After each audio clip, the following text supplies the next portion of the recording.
Hola, mi nombre es Héctor Vico, formo parte de la Dante Alighieri de San Jorge, en la provincia de Santa Fe, en la República Argentina. Y en adhesión al Dante Di, hemos decidido hacer esta presentación denominada Apuntes sobre la Divina Comedia. Así que de ahora en más vamos a desarrollar el tema.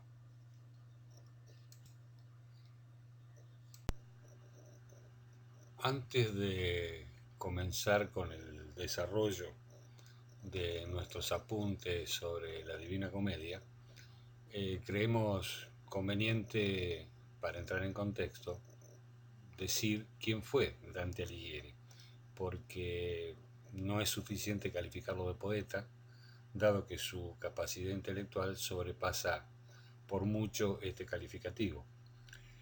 Dante fue filósofo, teólogo, político, físico, estudió medicina, farmacia, astronomía, le gustaba la música, la pintura, la poesía. Era dinámico, ocurrente, audaz, combativo. Manejaba tanto la pluma como la espada y la lanza. Por disputas políticas conoció el exilio, le confiscaron los bienes y a los 35 años, en la mitad de su vida, como él lo expresa en el inicio de la Divina Comedia, se encontraba en una selva oscura y había perdido el recto camino. La Divina Comedia fue escrita a mediados del siglo XIV, en la Alta Edad Media, en una época donde la población disminuía a causa de las pestes, el sistema político era la monarquía y el económico se basaba en el feudalismo. En esa época se pretendía recuperar el esplendor que se había alcanzado en la Edad Antigua y que el cristianismo había perdido. El poema es la gran obra literaria medieval y la mayor obra compuesta en italiano. Es una visión filosófica cristiana del destino eterno de la humanidad. La Divina Comedia divide las aguas entre el Medioevo y el Renacimiento y resume toda la cultura de la Edad Media. Dante es visto como el padre del italiano moderno y es, junto a Homero, Cervantes y Shakespeare, considerado como uno de los cuatro genios de la literatura universal. Ahora, ¿qué es la Divina Comedia? Una respuesta podría ser la siguiente. Habría que tomar todas las obras de todos los géneros literarios anteriores y posteriores a Dante, mezclarlos en un gran alambique y obtendríamos la quinta esencia de todo lo humano. Eso sencillamente es la Divina Comedia. En cuanto al argumento, al inicio de la obra, Dante se ubica como el personaje central del relato y cuenta que se encontraba perdido en una selva oscura. Si bien llega a divisar la luz del sol sobre la cima de una montaña, que entendemos que es el purgatorio, al intentar ascender se le aparecen tres fieras, una pantera, un león y una loba, que le cortan el camino. Se le aparece la sombra de Virgilio que lo socorre y ambos inician un viaje a través del infierno y el purgatorio. Durante el descenso por el infierno, Dante conoce los suplicios a que son sometidas las almas de los que murieron en pecado y puede hablar con alguno de ellos. Desde el fondo del infierno y siempre guiado por Virgilio, suben nuevamente a la superficie y ascienden por la montaña del purgatorio, y ambos salen nuevamente a la superficie, como decía, y en el purgatorio los espíritus se purifican de sus errores para poder entrar en el paraíso celestial.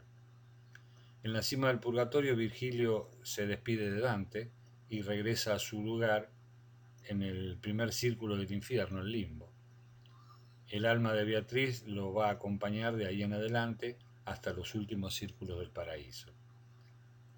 Al llegar al centro luminoso en que se encuentran las almas puras, el Empirio, Beatriz vuelve a ocupar su sitio entre los bienaventurados que rodean a Dios, y finalmente San Bernardo intercede a través de la Virgen María para que se le conceda a Dante el don de contemplar la luz divina, con lo cual culmina el viaje. Respecto del significado y la finalidad de la obra, la historia narrada en la Divina Comedia puede ser interpretada en sentido literal y en sentido alegórico. En sentido literal se refiere a la anécdota narrada en el poema, es decir, gracias a la misericordia divina, Dante realiza un viaje de aprendizaje por los 3 reinos de ultratumba para purificar su alma. En sentido alegórico, alude a una significación más profunda, por medio del encadenamiento de símbolos. El viaje de Dante representa el proceso de su alma que debe redimirse de los pecados con auxilio de la razón, Virgilio, la teología y la fe, Beatriz, y la contemplación, San Bernardo, y gracias a la intercesión de la Virgen María. Dentro de esta significación alegórica también se distingue un sentido moral y otro místico. En su significación moral, el poema intenta conducir a los lectores a obrar adecuadamente, pues advierte cómo las pasiones ponen en riesgo la salvación del alma, cuya naturaleza frágil las predispone a las tentaciones y al pecado. Y de acuerdo con su interpretación mística, la obra se presenta como un instrumento de elevación del hombre hacia verdades superiores, cuyo conocimiento solo se alcanza a través de la revelación de una sabiduría suprema. La humanidad solo puede apartarse de la miseria si deja que el imperio le guíe en los asuntos terrenales, en este caso simbolizado por Virgilio, y la Iglesia en lo espiritual, Beatriz, bajo el amparo de la mirada divina, es la intercesión de San Bernardo. Los otros objetivos que tiene la obra es alabanza y exaltación de Beatriz, el planteo de sus ideas políticas, la manifestación de sus gustos e intereses literarios y la exposición de sus conocimientos enciclopédicos. El poema tiene inspiración en la literatura de viajes y en la visión del otro mundo, y que provenían fundamentalmente de 3 fuentes: la literatura cristiana medieval, la antigüedad grecolatina y la producción mística y legendaria del cercano oriente. El poema se desarrolla en el orden que sigue el viaje de Dante al atravesar los 3 reinos de ultratumba, el infierno, el purgatorio y el paraíso. La dirección del trayecto es primero como descenso hacia el centro de la Tierra, luego ascenso por la montaña y finalmente elevación en el espacio a través de las órbitas de los astros, hasta llegar al centro del universo, el Empirio. El viaje se narra en primera persona y en tiempo pasado, es decir, que el protagonista es también narrador. Se desconoce la fecha exacta en que fue escrita, aunque las opiniones más reconocidas aseguran que el infierno pudo ser compuesto entre 1304 y 1307-1308, el purgatorio entre 1307-1308 a 1314, 1313 y 1314. Y por último el paraíso de 1313-1314 a 1321, que es el año en que fallece Dante. El tiempo no se determina de una manera directa, pero comprende desde la noche del Viernes Santo hasta el miércoles después de Semana Santa, dentro de la primavera del año 1300. El poema tiene 14.233 versos, distribuido en 3 partes llamadas cántigas o cánticas, que se corresponden con cada uno de los 3 reinos de ultratumba. Cada cántiga está formada por cantos. En total son 100 cantos que se distribuyen en 34 cantos en el infierno, 33 en el purgatorio y también 33 en el paraíso. El viaje en sí mismo abarca 99 de esos 100 cantos, pues el canto primero del infierno es la presentación de la situación inicial del protagonista, y recién en el último verso de ese canto Dante y Virgilio comienzan a caminar. Ayor si mose e io li teni retro, comenzó a moverse y yo le seguí. Los cantos están escritos en un tipo de estrofa llamada terza rima, que está formada por 3 versos en decasílabos. La obra está estructurada en 3 partes, como ya repetimos. En el infierno refleja la vida mundana, para algunos Florencia, entre las garras de la política y la religión opresora. La califica como foso maldito de los más vergonzosos pecados. El purgatorio, la vida contemplativa y monástica. Se supone que Roma, principio de salvación del mundo civilizado, antes como sede de la justicia, luego como sede de la iglesia. Y el paraíso se refiere a Jerusalén, la vida perfecta, y la habitación perpetua de Dios y la Virgen. La Divina Comedia comienza con el infierno. Sería la primera parte de la obra, y en su canto primero, Dante dice que en medio del camino de la vida, errante me encontré por selva oscura, en que la recta vía era perdida. Es decir, él alude a los 35 años, como habíamos comentado, y que tenía una vida un tanto pecaminosa. El poeta se extravía en ella en medio de la noche. Al amanecer sale a un valle y llega al pie de un monte iluminado por el sol. En su camino se atraviesan 3 animales simbólicos: la pantera, que representa la lujuria; un león, que representa la soberbia y la ambición; y una loba hambrienta, que representa la avaricia.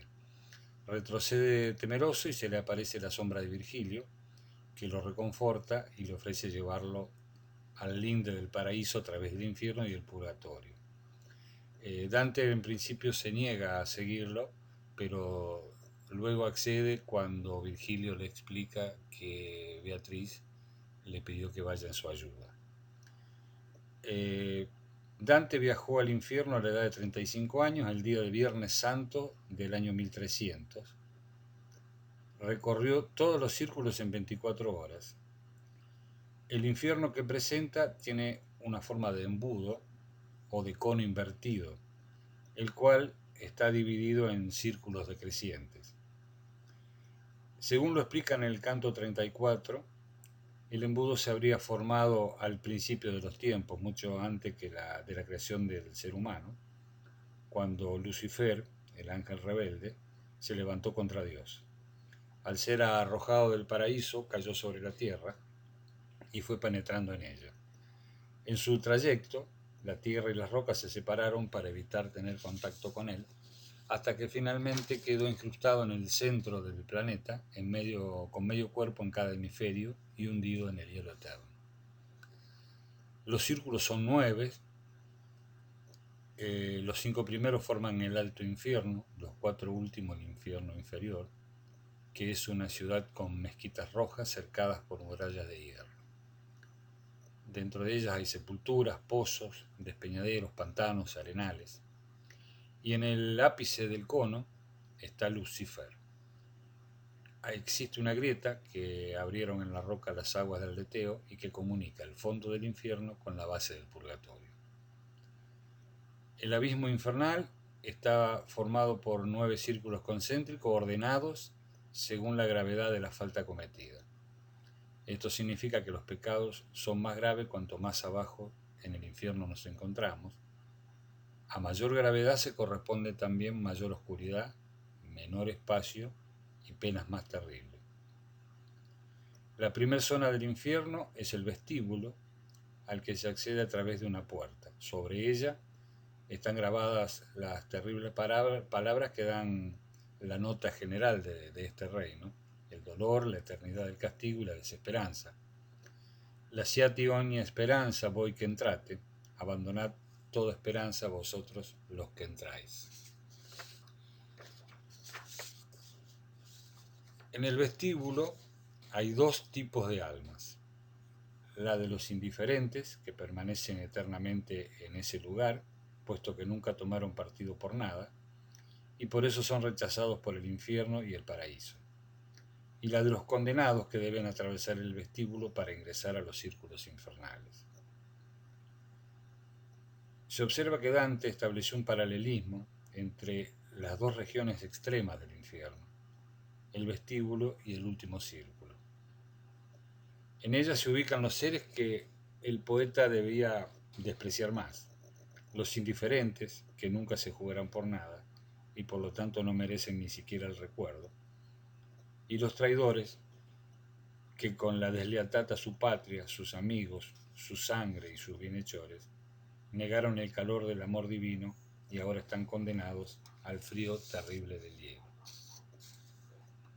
Para pasar del vestíbulo a los círculos infernales, los pecadores son llevados en la barca que conduce el anciano Caronte, sobre las aguas del río Aqueronte. Este es el primer río de los 5 ríos infernales que nombra Dante, y, por ejemplo, Aqueronte significa río de la aflicción, pero también nombra el Estigia, que es el río del odio, el Fregemonte, río de fuego, el Lete, río del olvido, y el Cosito, río de las lamentaciones. El Estigia también es conocido por los mitos griegos, ya que existía la creencia de que quien se sumergiera en sus aguas se volvía invulnerable. Estas son las aguas en donde la madre de Aquiles lo sumergió sujetándolo del talón. Los castigos que Dante imagina para los condenados no son caprichosos, sino que mantienen relación con la culpa cometida. Siguen la ley del contrapaso. En algunos casos, el castigo es semejante al pecado.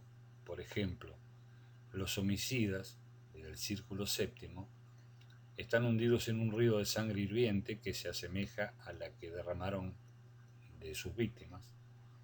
Otro ejemplo son los lujuriosos del círculo segundo, condenados a ser arrastrados por un viento huracanado, del mismo modo que fueron empujados por la pasión carnal mientras vivían. La otra forma de establecer los castigos es por contraste con la culpa cometida, como por ejemplo los brujos, los astrónomos y los falsos profetas del círculo octavo, ya que en la vida pretendieron que podían ver hacia adelante, en la muerte están obligados a mirar hacia atrás, y por eso su castigo es tener la cabeza vuelta hacia la espalda. Dante siguió las ideas de Aristóteles en la Ética a Nicómaco, que clasifica las debilidades humanas en incontinencia, bestialidad y malicia.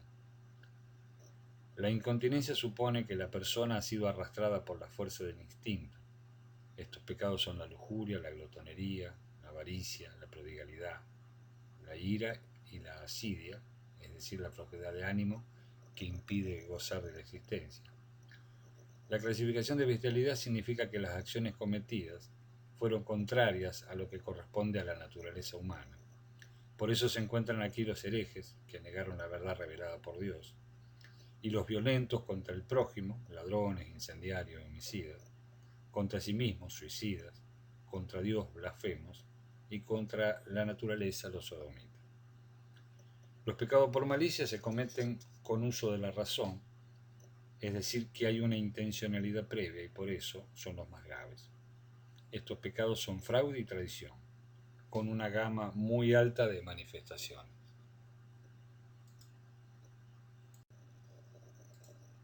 En este gráfico se puede apreciar la visión del mundo y del universo que se tenía en la época de Dante. En aquella época, digamos que era el geocentrismo, se suponía que la Tierra estaba dividida en 2 hemisferios, uno que contenía toda la Tierra conocida, el boreal, y el austral, que contenía las aguas. Dante ubica el infierno debajo de Jerusalén y la entrada al infierno es cerca del monte del Calvario. Como dijimos, el infierno es un embudo invertido, un cono invertido, que se formó cuando Lucifer impactó contra la Tierra y toda la materia se apartaba de él para no tomar contacto. Esa Tierra es la que emerge en el hemisferio austral y que forma la montaña que es el purgatorio. También en el vértice de unión entre el infierno y el purgatorio termina el río Ganges y nace el río Ebro. Bien, y aquí entonces podemos apreciar cómo estaba conformado con la entrada del infierno, el vestíbulo, el primer círculo el limbo, el segundo círculo los lujuriosos, en el tercero los glotones, en el cuarto círculo los avaros y los derrochadores, el quinto círculo los iracundos, los asidiosos, los soberbios y los envidiosos, en el sexto círculo los herejes, en el séptimo círculo los violentos, ya sean contra el prójimo, tiranos, homicidas, ladrones, incendiarios, contra sí mismos suicidas o contra Dios, blasfemos, homosexuales, usureros. El octavo círculo, o las malas bolsas, aquí están los fraudulentos que usaron el engaño contra los desprevenidos. Están divididos en 10 bolsas o valles concéntricos. Y por último, el noveno círculo es el río Cosito congelado, están los que usan el engaño contra quienes confiaban en ellos, es decir, los traidores. Está dividido en 4 zonas heladas y concéntricas: la Caína, la Antenora, la Ptolomea y la Judea.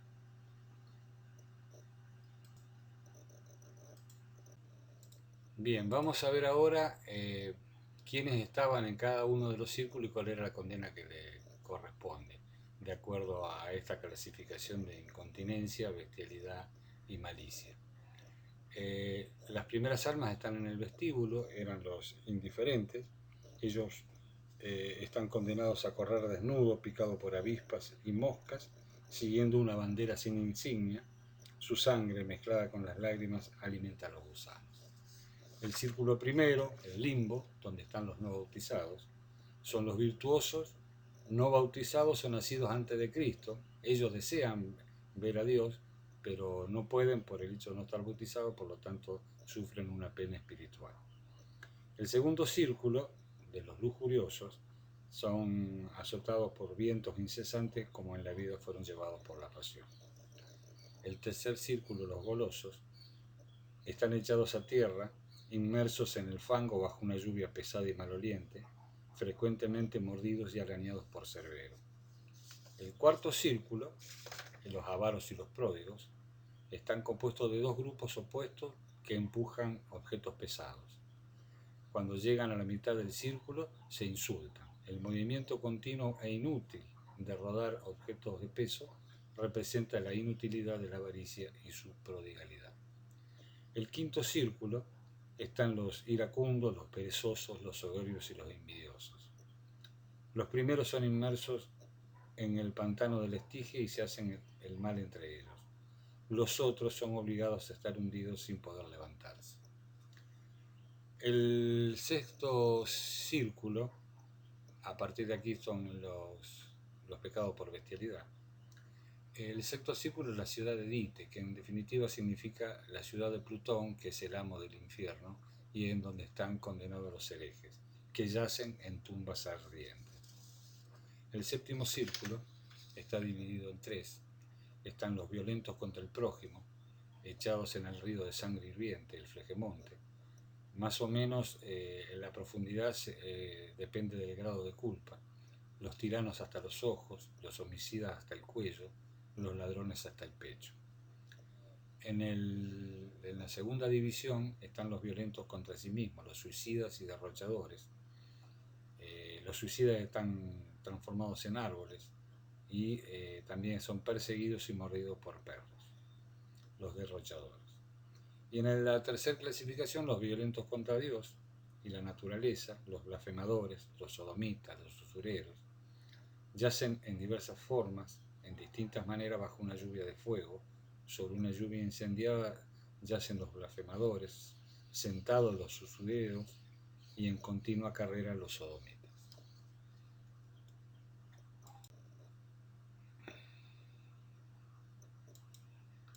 El octavo círculo está dividido en 10 fosas.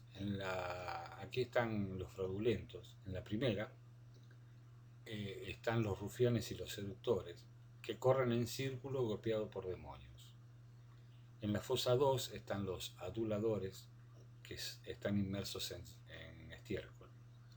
En la fosa 3, los simoníacos, es decir, los vendedores de cosas espirituales, están confinados en fosas con la cabeza hacia abajo y los pies sobre llamas. Después son empujados con el llegar de nuevos pecadores que toman su lugar. La fosa 4, los magos y adivinos, que ya, como ya lo dijimos, caminan con la cabeza hacia atrás porque en vida habían querido ver siempre el futuro. La fosa quinta están los estafadores, inmersos en brea hirviente y golpeados por los diablos. La fosa sexta, los hipócritas, cubiertos de capa de plomo hacia adentro y dorados hacia afuera, están crucificados a tierra y pisados por todos los demás como contrapaso de su responsabilidad en la crucifixión de Cristo. Acá se refiere a Caifás y a Ana. La fosa séptima, los ladrones, con las manos ligadas por serpientes, se transforman en reptiles, o se funden con ellos, o se hacen cenizas y se recomponen con las mordidas de la serpiente. La fosa octava, los consejeros fraudulentos o falsarios, están atormentados en el interior por llamas en forma de lengua. Ulises y Diomedes están en el interior de una única llama en forma de lengua bifurcada. Dante ubica a Ulises en esta fosa, pues lo culpa de haber urdido el ardid o el engaño para hacer caer a Troya. En la fosa 9 están los sembradores de discordia, mutilados por golpe de espada, con heridas que al curarse son abiertas de nuevo por diablos. Y la fosa 10 están los falsificadores. Tienen costras y leprosos, metales, falsificadores o alquimistas. Son atormentados por la lepra, los alquimistas, habíamos dicho. Dirigen rabiosos falsedad de personas los que hicieron fraude e imitadores, hidropesía, falsedad de moneda, fiebre, falsedad de palabras, los mentirosos. Y el noveno círculo está también dividido en 4. En la primera, la Caína en alusión a Caín, están los gigantes, desafiantes hacia la divinidad y soberbios, traidores de los parientes. Los gigantes están condenados a la inmovilidad en el pozo, los traidores de los parientes inmersos en el hielo, con la cara dirigida hacia abajo. La Atenora son los traidores a la patria. Aquí hace alusión a Antenor, un troyano acusado de trabajar para los griegos y propiciando la caída de Troya. Están inmersos en el hielo con la cara hacia arriba. Ptolomeo son los traidores a los huéspedes, están inmersos bajo el hielo con la cara dirigida hacia arriba y los ojos congelados. Acá hace alusión a Ptolomeo, que invitó a cenar al padre y a un hijo y los asesinó. Y por último, la Judesca, los traidores a Dios, la iglesia y el imperio. Aquí están Judas Iscariote, Bruto y Casio. Judas Iscariote por traidores a Dios y a la iglesia, y Bruto y Casio, que son los que planearon el asesinato de César, y según Dante, César estaba destinado a unificar a Italia. Una vez que Dante y Virgilio atraviesan el infierno, a través de la galería que une el infierno con el purgatorio, comienza la segunda parte, la segunda cántica, que en su canto primero dice lo siguiente: por correr mejor mar alza la vela, la navecilla de mi ingenio errante, que deja tras de sí tan cruel procela, canto el segundo reino, en que anhelante se purifica el alma humana, en vía de alzarse digna al cielo bienandante. El poeta en esta parte invoca a las musas y llegan ambos al pie de la montaña del purgatorio en el hemisferio austral. Recobra el ánimo al ver que está amaneciendo, contempla las 4 estrellas de las 4 virtudes cardinales, es decir, la prudencia, la justicia, la templanza y el coraje. Los poetas descienden hacia la playa de la isla del purgatorio y ven a la distancia el mar. Virgilio lava el rostro de Dante con el rocío del purgatorio y le ciñe un junco marino, símbolo de humildad y docilidad. Después de descender Dante y Virgilio por los 9 círculos del infierno y encontrarse en el hogar de Lucifer, ascienden por una montaña conformada de 9 terrazas que se van restringiendo hasta la cumbre. La montaña es una isla y tiene una puerta. En sus laderas se escalonan terrazas que significan los pecados mortales. El jardín del Edén florece en la cumbre. Tras salir del túnel llegan a una playa donde encuentran a Catón el joven, que se desempeña como guardián del purgatorio, y tienen que emprender el ascenso en una empinada montaña que resulta casi imposible escalar, y Dante debe preguntar a las almas cuál es el pasaje más cercano. Pertenecen al grupo de los negligentes, los muertos en estado de excomunión, que viven en el antepurgatorio. Tras llegar al final del antepurgatorio, tras un valle florido, los dos cruzan la puerta del purgatorio que custodia un ángel con una espada de fuego, y está precedido por 3 jardines, el primero de mármol blanco, el segundo de una piedra oscura y el tercero y último de pórfido rojo. El ángel, sentado en el trono de diamante y apoyando los pies en el escalón rojo, le marca 7P en la frente de Dante y abre la puerta con 2 llaves, una de plata y otra de oro. Las P significan los pecados capitales y son los que se le van a ir borrando de la frente a Dante en la medida que vaya ascendiendo por el purgatorio. El purgatorio se divide en 7 cornisas, donde las almas expían sus pecados para purificarse antes de entrar al paraíso. Al contrario del infierno, donde los pecados se agravan a medida que se avanza, en el purgatorio la base de la montaña, es decir, la cornisa 1, alberga a quienes padecen las culpas más graves, mientras que en la cumbre, cerca del Edén, se encuentran los pecadores menos culpables. Las almas no son castigadas para siempre ni por una sola culpa, como en el primer reino, pero expían una pena equivalente a los pecados durante su vida. En la primera cornisa, Dante y Virgilio encuentran a los orgullosos, en la segunda a los envidiosos, en la tercera a los iracundos, en la cuarta a los perezosos, en la quinta a los avaros y a los pródigos. Se encuentran con Cecilio Stacio, que fue un personaje de la época y en exceso pródigo, que se ofrece a acompañarlos. En la sexta cornisa, espían su culpa a los golosos, que lucen delgadísimos, y en la séptima, donde se encuentran los lujuriosos, envueltos en llama. En la séptima cornisa, los 3 tienen que atravesar un muro de fuego, tras lo cual hay una escalera por la que se entra al paraíso terrestre. Dante se muestra asustado y es reconfortado por Virgilio. Allí es donde vivieron Adán y Eva. Dante debe despedirse de Virgilio, el poeta latino debe regresar al limbo por su condición de no bautizado, pero sí Beatriz lo puede conducir al paraíso terrenal. Dante se encuentra con Santa Matilde, la personificación de la felicidad perfecta, y que le muestra los 2 ríos, el Lete, que hace olvidar los pecados, y el Eunoe, que devuelve la memoria del bien realizado y se ofrece a reunirlo con Beatriz. Beatriz, cuando llega, le llama severamente la atención a Dante por los pecados que cometió y después se ofrece a acompañarlo hacia el paraíso terrenal. Tras beber las aguas del Lete y de la Eunoe, que hace olvidar las cosas malas y recordar las buenas, el poeta sigue a Beatriz hacia el tercer y último reino, el del paraíso.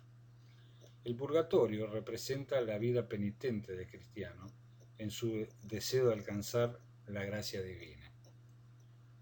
La distribución de las terrazas corresponde a la doctrina cristiana de los 7 pecados capitales y se ordenan en sentido inverso de gravedad según la forma en que el amor fue corrompido por la falta cometida. Bien, aquí vemos un compendio de qué corresponde a cada una de las partes del purgatorio. En el antepurgatorio habíamos dicho comulgados y arrepentidos.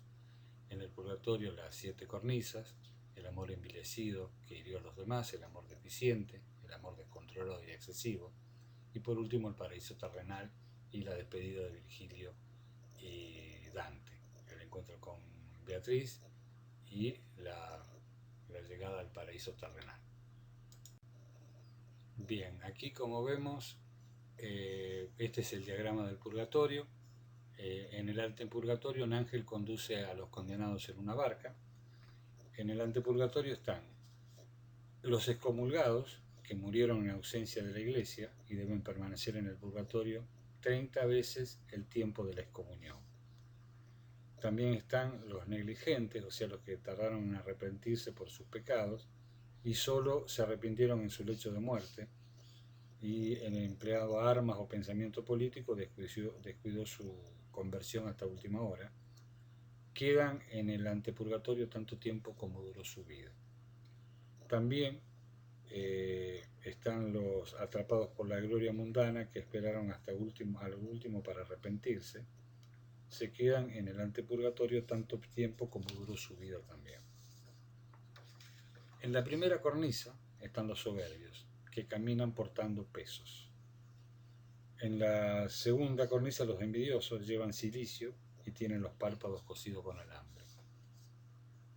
En la tercera cornisa los iracundos, que caminan envueltos en humo. En la cuarta cornisa los sediciosos corren gritando ejemplo de la atención y la pereza espiritual castigada. En la quinta cornisa los avaros y los pródigos, acostados boca abajo y atados. La sexta cornisa los golosos, sufren hambre y sed. Y en la séptima cornisa los lujuriosos y sodomitas, que caminan en el fuego. En el paraíso terrestre están las almas que han completado su expiación. A partir de aquí, un rayo transporta a Dante y a Beatriz al paraíso. Bien, el paraíso es la tercera cántica, que también tiene 33 cantos, y en su canto primero Dante dice: de la gloria de aquel que todo mueve, lleno está el universo, donde esplende, en una parte más y en otra leve, en el cielo en que más su luz enciende, estuve y cosas vi que relatarse, no sabe o puede quien de allá desciende. Dante describe cómo se levantó desde el paraíso terrenal hasta el primer cielo, con los ojos fijos en Beatriz. Dante y Beatriz se elevan hasta el cielo de fuego. El poeta no entiende cómo le es dado volar tan alto entre cuerpos leves, a pesar de las leyes de la gravedad. Beatriz se lo explica con maternal ternura, haciéndole saber que le presta sus alas. El paraíso terrenal está formado por las órbitas concéntricas de los planetas que giran alrededor de la Tierra. Por fuera de esas 9 esferas está el Empíreo, que es un lugar inmaterial, espiritual e inmóvil, en el que se encuentra Dios, a quien Dante representa como una potente luz. A su alrededor están los espíritus bienaventurados, formando una gran rosa, una rosa mística o celestial, y el coro de las 9 jerarquías angélicas.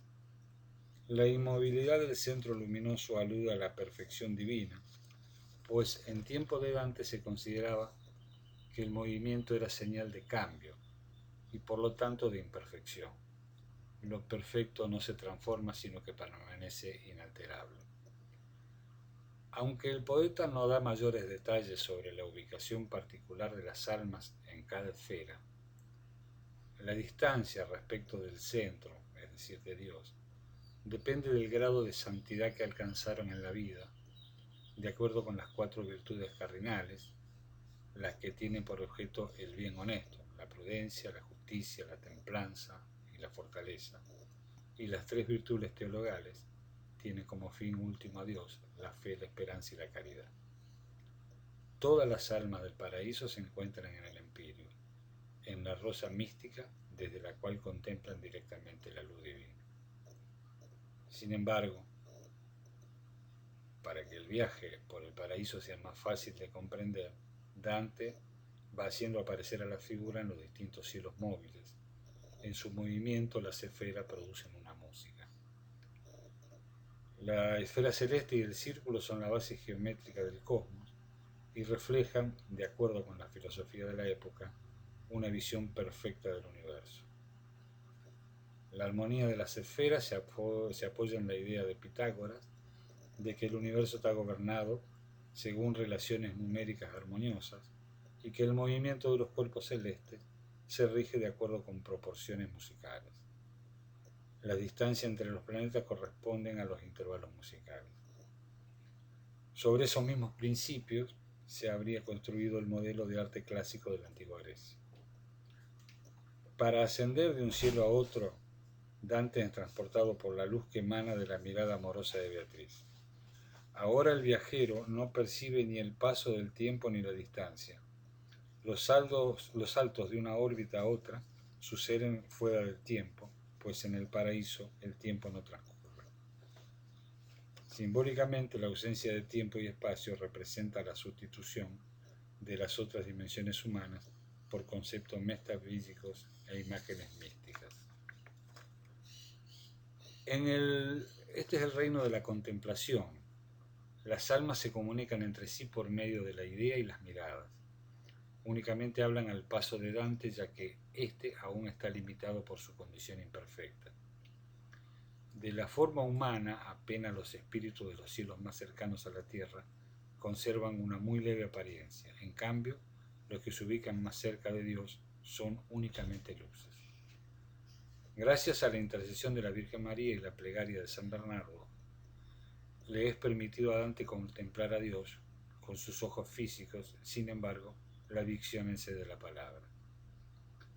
El poeta, que con su relato edificó un universo poblado de personajes, pasiones y detalles, ahora se descubre incapaz de describir la naturaleza divina.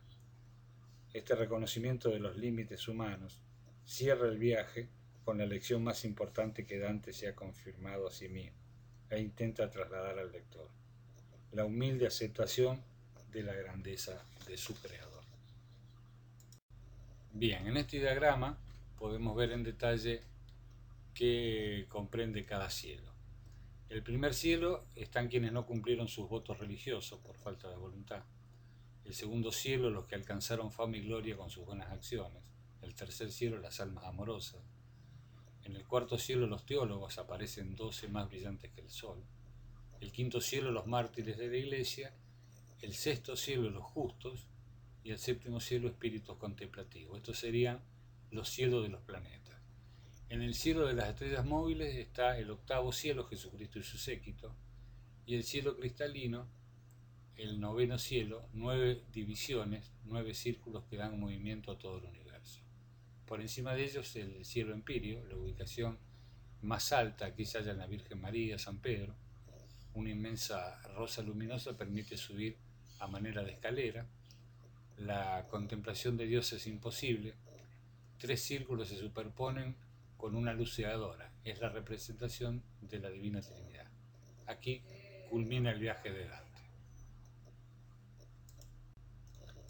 En el último verso de la Divina Comedia, en el Paraíso 33, Dante escribe que a la alta fantasía le faltaron aquí las fuerzas, pero ya giraban mi deseo y mi voluntad como rueda que igualmente es movida por el amor, que mueve el sol y las demás estrellas.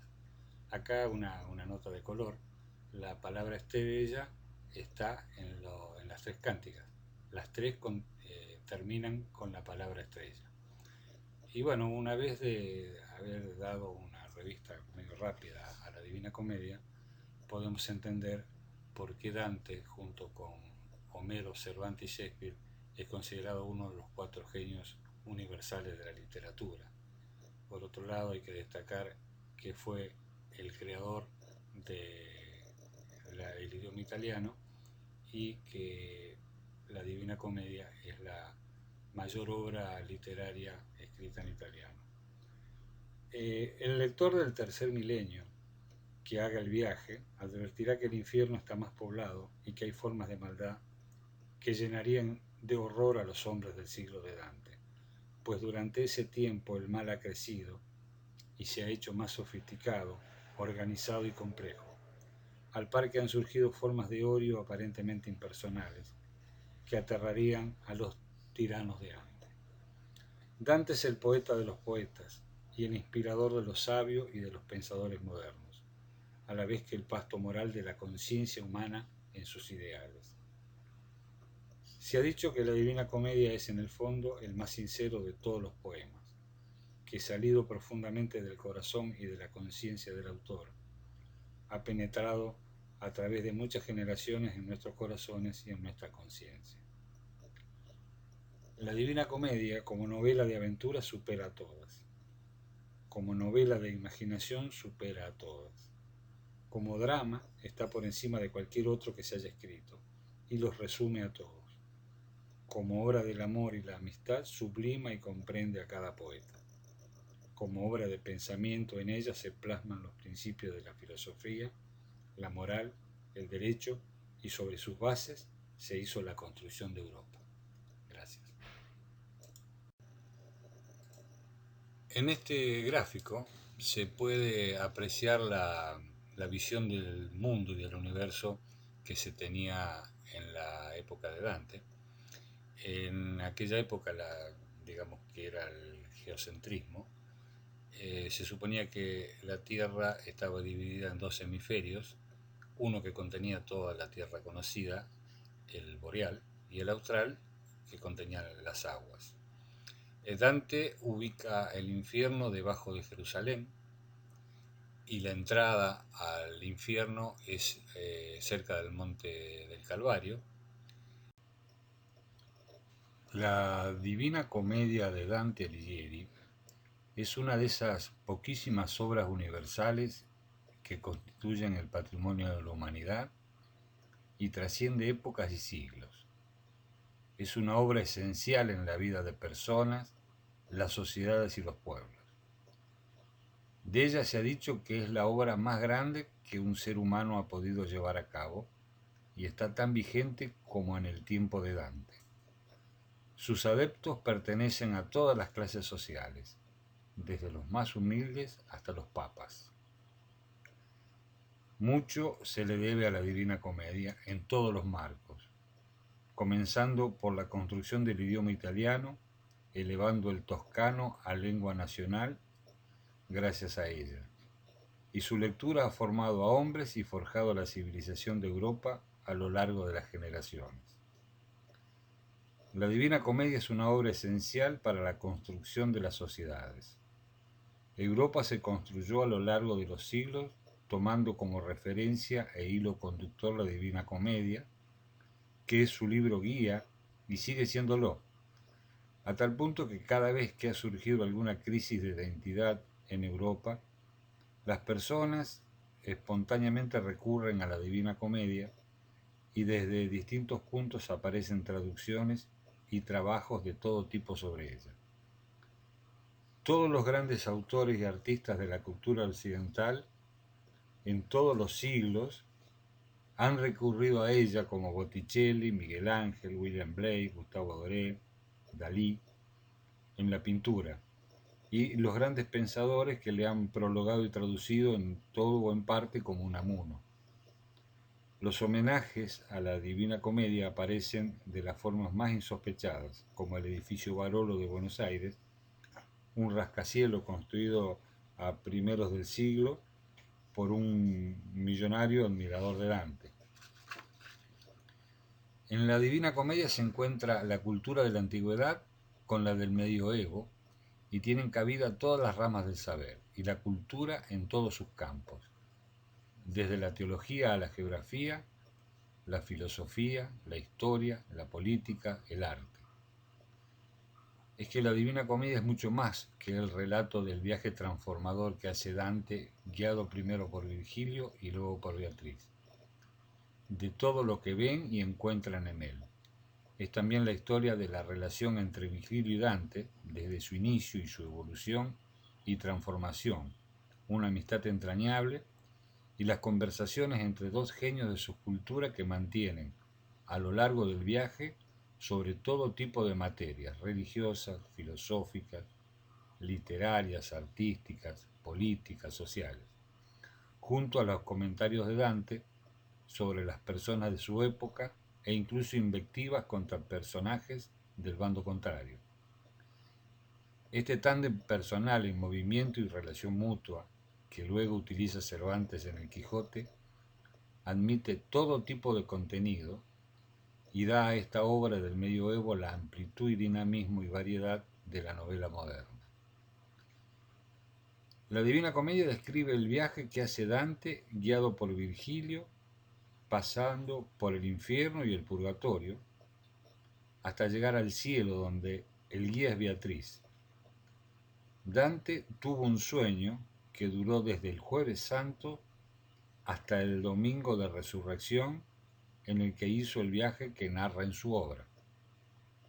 Sobre este sueño trabaja el genio poético de Dante y construye la Divina Comedia, que enriquece con todo el saber de la época, logrando una obra que asombra por la unidad de la construcción, la belleza del lenguaje, la grandeza de sus ideas, la perfección de su imagen, su dinamismo. Una obra que se apodera del lector, le absorbe y transforma. Es posible que haya existido ese sueño y que constituye el meollo, el punto a cuyo alrededor Dante construyó su poema. Solo así se explica su unidad y belleza pese a la multitud de materias y elementos y temas que contiene. El viaje comienza en la selva oscura donde Dante se ha perdido y no puede salir, pues le cortan el camino un león, una pantera y una loba, que le empuja y hace retroceder a lo profundo del bosque para devorarle. En ese momento aparece Virgilio, enviado por Beatriz, quien ha bajado hasta él y le suplicó que fuera a ayudar a Dante, que estaba en grave peligro. Virgilio, el poeta romano de la antigüedad, a quien Dante considera su maestro en la poesía y que es un alma pura y generosa, va en su ayuda y para sacarle de su estado no ve otra vía que hacer un viaje atravesando el infierno, ascender la montaña del purgatorio. Luego Beatriz se encargará de guiarle al cielo. El infierno muestra a Dante lo que es el mal y sus consecuencias finales para el que lo hace. Muestra el lugar que el maligno tiene preparado para cada hombre individual, los medios, trampas y tentaciones previstos para hacerle caer en el engaño y devorarle. Y los condenados le contarán lo que han hecho para caer en él. El purgatorio es un camino de esperanza donde el mal ha sido arrojado fuera y no puede entrar ni hacer daño. Los que están allí están salvados, aunque les queda la tarea de la construcción de la libertad interior, la libertad del espíritu, de lograr el señorío sobre uno mismo, la vuelta al estado originario de inocencia, en el que es posible la libertad y el amor abierto a todas las personas de buena voluntad, cualquiera sea su religión. El cielo es el reino del amor, que mueve el cielo y las estrellas y todos sus dones y riquezas. La alegría de darse todo a todos y ser todos uno en un amor que es el todo. Y este viaje desde su interior lo puede hacer la persona que la lea, si así lo quiere y se pone en disposición de ello.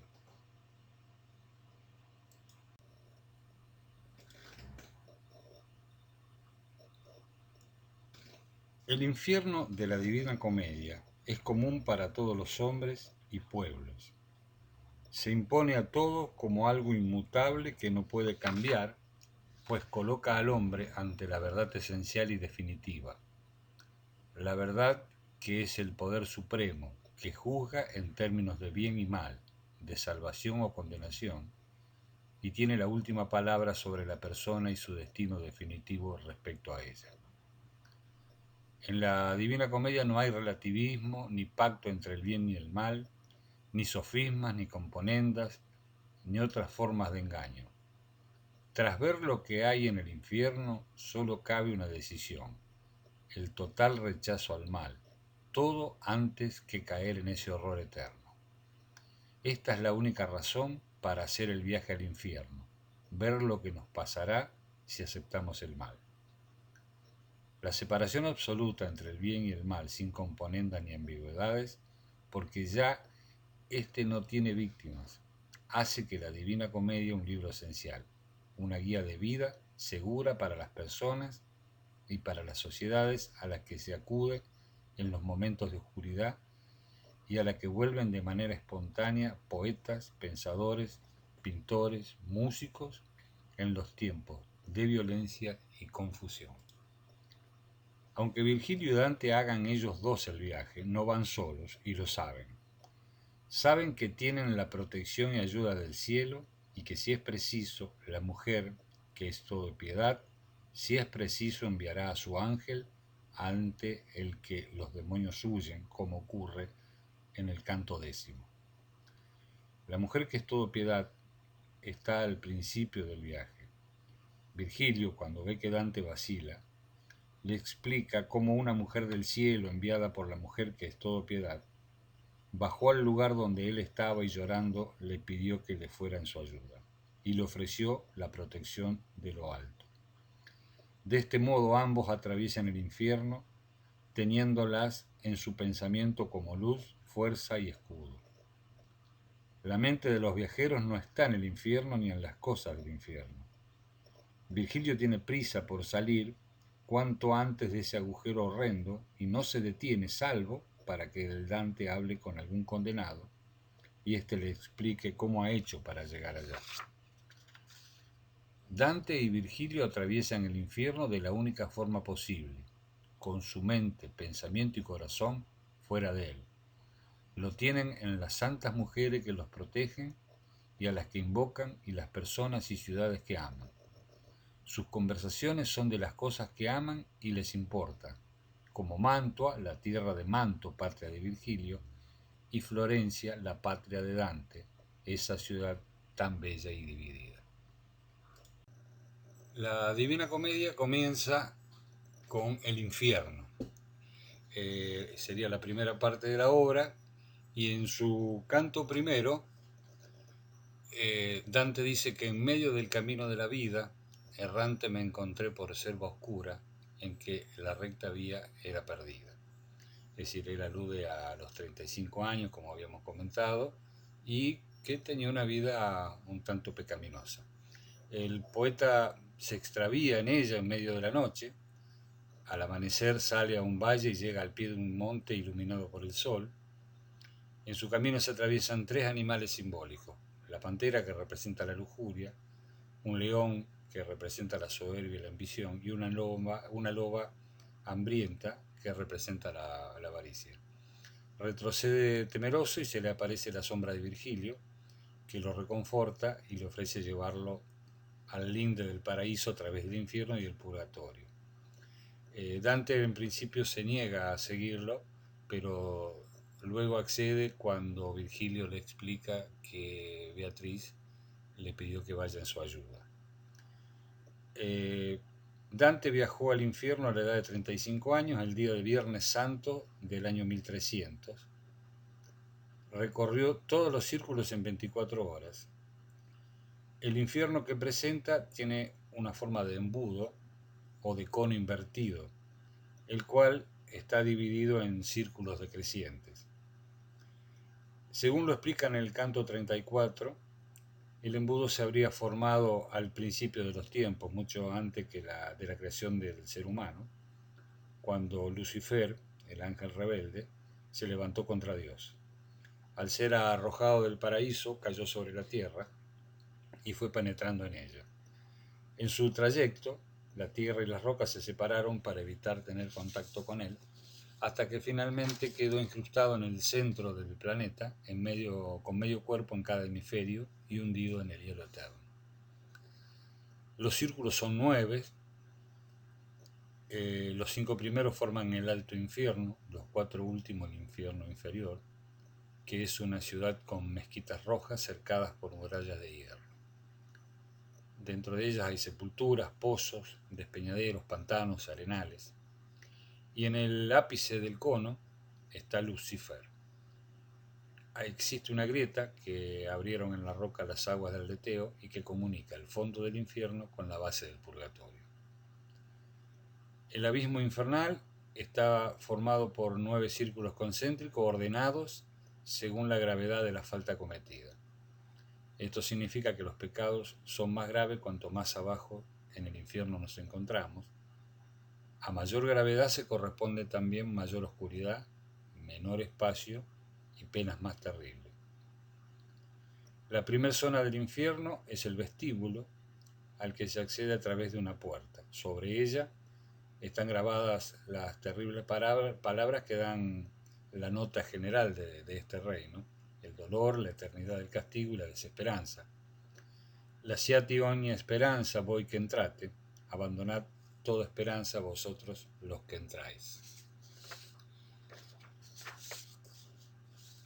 En el vestíbulo hay dos tipos de almas: la de los indiferentes, que permanecen eternamente en ese lugar, puesto que nunca tomaron partido por nada, y por eso son rechazados por el infierno y el paraíso; y la de los condenados, que deben atravesar el vestíbulo para ingresar a los círculos infernales.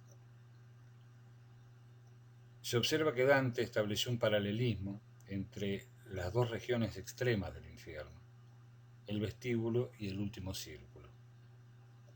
En ella se ubican los seres que el poeta debía despreciar más: los indiferentes, que nunca se jugarán por nada y por lo tanto no merecen ni siquiera el recuerdo; y los traidores, que con la deslealtad a su patria, sus amigos, su sangre y sus bienhechores, negaron el calor del amor divino y ahora están condenados al frío terrible del hielo.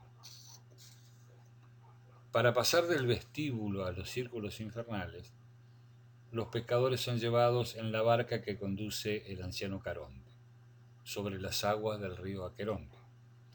Este es el primer río de los 5 ríos infernales que nombra Dante, y, por ejemplo, Aqueronte significa río de la aflicción, pero también nombra el Estigia, que es el río del odio, el Fregemonte, río de fuego, el Lete, río del olvido, y el Cosito, río de las lamentaciones. El Estigia también es conocido por los mitos griegos, ya que existía la creencia de que quien se sumergiera en sus aguas se volvía invulnerable. Estas son las aguas en donde la madre de Aquiles lo sumergió sujetándolo del talón. Los castigos que Dante imagina para los condenados no son caprichosos, sino que mantienen relación con la culpa cometida. Siguen la ley del contrapaso. En algunos casos, el castigo es semejante al pecado. Por ejemplo, los homicidas del círculo séptimo están hundidos en un río de sangre hirviente que se asemeja a la que derramaron de sus víctimas. Otro ejemplo son los lujuriosos del círculo segundo, condenados a ser arrastrados por un viento huracanado, del mismo modo que fueron empujados por la pasión carnal mientras vivían. La otra forma de establecer los castigos es por contraste con la culpa cometida, como por ejemplo los brujos, los astrónomos y los falsos profetas del círculo octavo, ya que en la vida pretendieron que podían ver hacia adelante, en la muerte están obligados a mirar hacia atrás, y por eso su castigo es tener la cabeza vuelta hacia la espalda.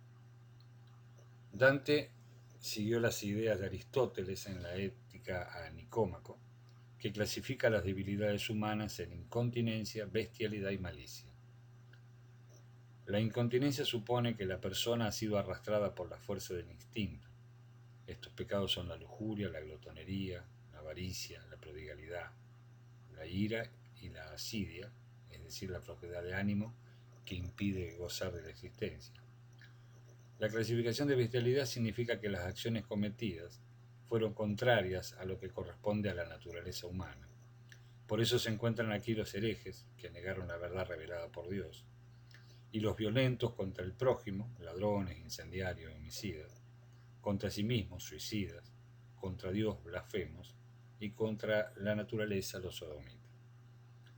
Los pecados por malicia se cometen con uso de la razón, es decir, que hay una intencionalidad previa, y por eso son los más graves.